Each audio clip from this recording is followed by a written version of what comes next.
সুপ্রভাত, বড়দের আমার প্রণাম এবং ছোটদের আমার অনেক অনেক অনেক ভালোবাসা জানিয়ে আজকের ভিডিওটি শুরু করছি।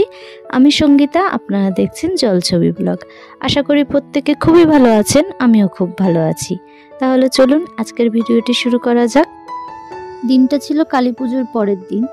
সকালের কাজ সেরে আমি কিন্তু সকালের রান্নাটাও করে নিয়েছি। করেছিলাম একটু আলু দিয়ে বেগুন দিয়ে মাছের ঝোল, কটা মাছ ভাজা আর আলু উচ্ছে ভাজা। আমাদের আবার সেদিন দুপুরবেলা একটু নেমন্তন্ন ছিল, সেই জন্য একবারে ঝটপট অল্প কিছুই রান্না করে নিয়েছি। আর দেখুন, স্নান করে আমার পুজোটাও হয়ে গেছে। তো এরপরে দুপুরবেলা তো নেমন্তন্ন খেতে গিয়ে তখন আর ভিডিও করা হয়নি। তারপরে আমরা আবার রাত্রেবেলা বেরিয়েছিলাম ঠাকুর দেখতে। আমাদের এখানে জানেন তো, দুর্গাপুজোর থেকে কালী পুজোটাই অনেক বড় করে হয়। মানে বিভিন্ন মোড়ে মোড়েই বলা যেতে পারে, ছোট বড় সব রকমের পুজোই হয়। আর এখন এই যে দেখুন, আমরা যাচ্ছি যেখান থেকে, এই পাশে দেখছেন কত লম্বা লাইন। এখানে হয়েছিল ভূতের প্যান্ডেল। তো এই ঠাকুরটাও দেখেছিলাম। তো আমরা যখন বেরিয়েছি সে সময় তো অনেক লাইন ছিল, সেই জন্য ওই ঠাকুরটা আমরা ফেরার পথে দেখেছি।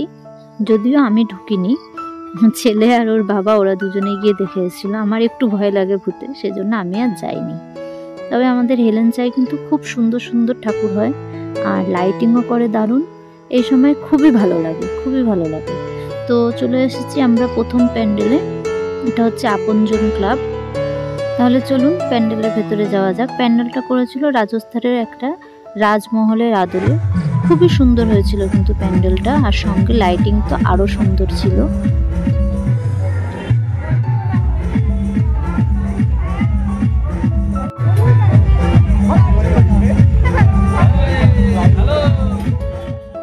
এই পূজা প্যান্ডেলে কর্তাবাবুর এক স্কুল ফ্রেন্ডের সাথে আবার দেখা হয়ে গেল, তাই দাদার সাথে খানিকটা গল্প করে তারপরে দেখুন চলে এসেছি এখন মণ্ডপের ভেতরে।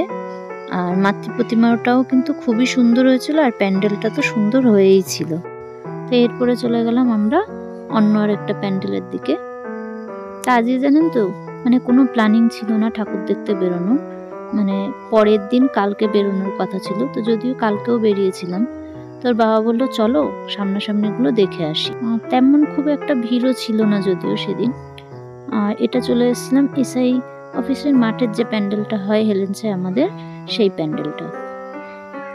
আর দেখেছেন তো ছেলেকে, ওর কিন্তু মা লাগে না, ওর যেখানেই যাবে ওর বাবা হলেই হলো। আর এখন আবার নতুনত্ব হয়েছে ওর সবকিছুতে, মানে ওর বাবার সাথে ম্যাচিং করে এখন ড্রেস পরা শিখেছে।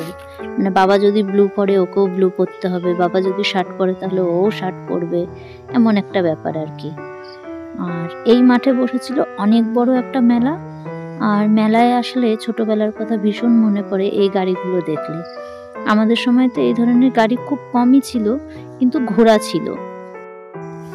আর এই মেলার মাঠেই এই যে দেখা হয়ে গেল আমার বহু বছর পুরনো এক বন্ধুর সঙ্গে। আমার আসলে বিয়ের পরের ক্লাস 11-12 এবং কলেজ লাইফের বন্ধু। ও হচ্ছে নবীন, আর ওর পাশে ওই যে হলুদ শাড়ি পরে রয়েছে ওর স্ত্রী। তো যাই হোক, তারপরে দেখুন আর একটু মেলা ঘুরতে ঘুরতেই আবার এই যে স্কাই কালারের শার্ট পরে যাকে দেখছেন, উনি হচ্ছেন সম্রাটের একজন বন্ধু কাম দাদা। দাদার সাথেও আলাপ হলো আজকেই নতুন। উনি আবার ওনার স্ত্রীর সাথে আলাপ করিয়ে দিলেন। ওই প্যান্ডেলটা দেখার পরে আমরা আবার বাড়ির পথে রওনা দিলাম।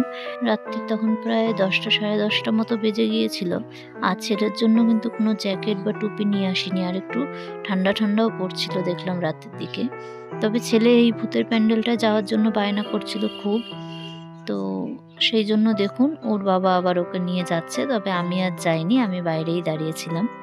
তো আমার এই দৈনন্দিন জীবনযাত্রার ছোট ছোট ব্লগ ভিডিওগুলি আপনাদের কেমন লাগছে কমেন্টে কিন্তু অবশ্যই জানাবেন, এবং চ্যানেলে নতুন হয়ে থাকলে সাবস্ক্রাইব করার অনুরোধ রইল।